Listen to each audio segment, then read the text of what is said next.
The guy that you need to keep your eye on too, because if you don't play your cards right, he can really dig you in. So this week is another tough challenge for us. That we're up for the challenge, man, and we're excited about this challenge. This is a good team we're about to go face out there in LA.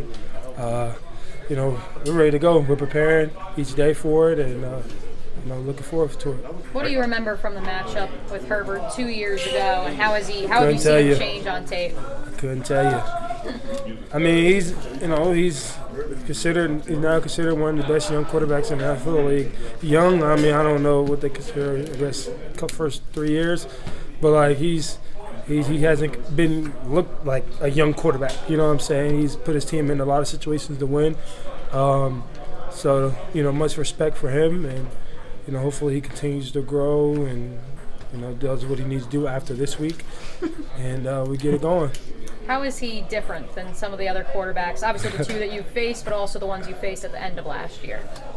I mean, much respect for him. You know what I'm saying? He, as a scheme offense, man, they set him up for success on every level. You know what I'm saying? He has guys on the outside, Mike Williams and Keenan Allen, that makes big plays. You know what I'm saying? Who are matchup problems to some DBs.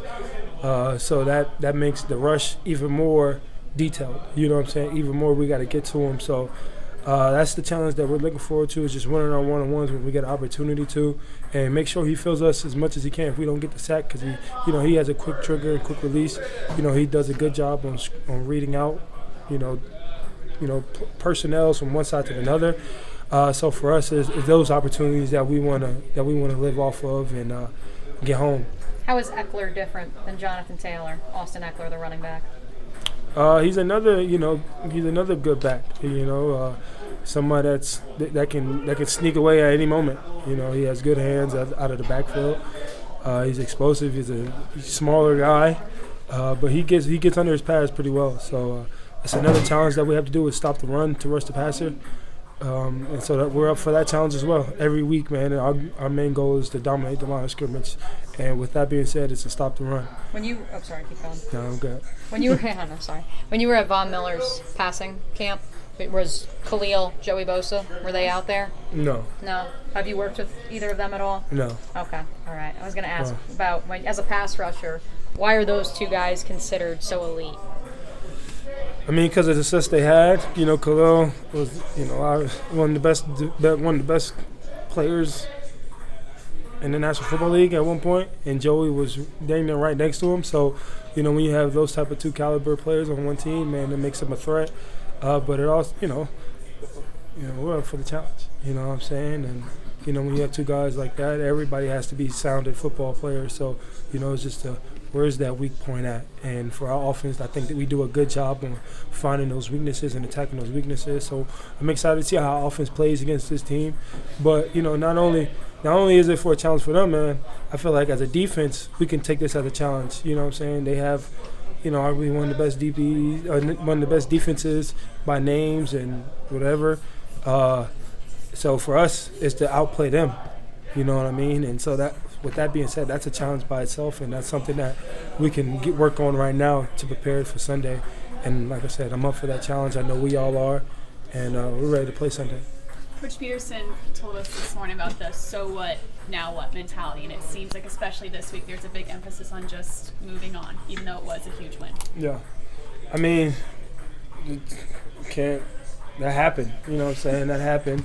I just feel like if you keep dwelling on the good stuff or the bad stuff in the past, it's going to haunt up to you, before, because now you're spending all your attention on something that's past, to now when you're living in the present and you're missing those fine moments that you had detailed back in that time. So you can't really look at your work and really say, dang, I did good, you know what I'm saying, and really, just you can't I don't know what I'm trying to say, but you just can't live in that. You know what I'm saying? As a professional team and as us, we have to move forward. You know what I'm saying? We expect to win. Like I said, man, I think this team is built to win, so we expect to win. So we have to learn how to win and then learn how to move forward to get another one, and another one, and fight adversity when needed.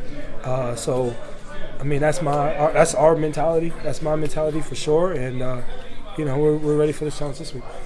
Still, do you see the confidence with this team growing, especially after a win like you guys had? Do you see the confidence this week heading into next week? I mean, confidence is built off of preparation. You know what I mean? So as long as we prepare, I mean, because we don't find confidence on Sunday. We find confidence throughout the week. And so today was our first day of, of finding what identity we're going to bring on Sunday. And, and we're saying we have to trust the process. We have to go do the little things that affect the big things on the outcome. So the confidence is going to be there. This is how we prepare, how we study, watch film, and like I said, how we go all out this week, and then our confidence, and then our preparation speaks for ourselves on Sunday. When you and Trayvon are watching game tape, meaning not tape of the opponent, tapes of yourselves, do you think about more about and getting excited over the sacks that you get, or do you get a little bit more irritated at the sack you should have had and didn't get? I mean, I feel like those are the ones you're going to remember. You know what I'm saying? The opportunities that you miss. Because obviously, you got it. So it's like, that's what I was saying before. You got the sack. So why you want to keep living in that moment instead of working on the ones that you missed, and why did you miss that so you won't happen again?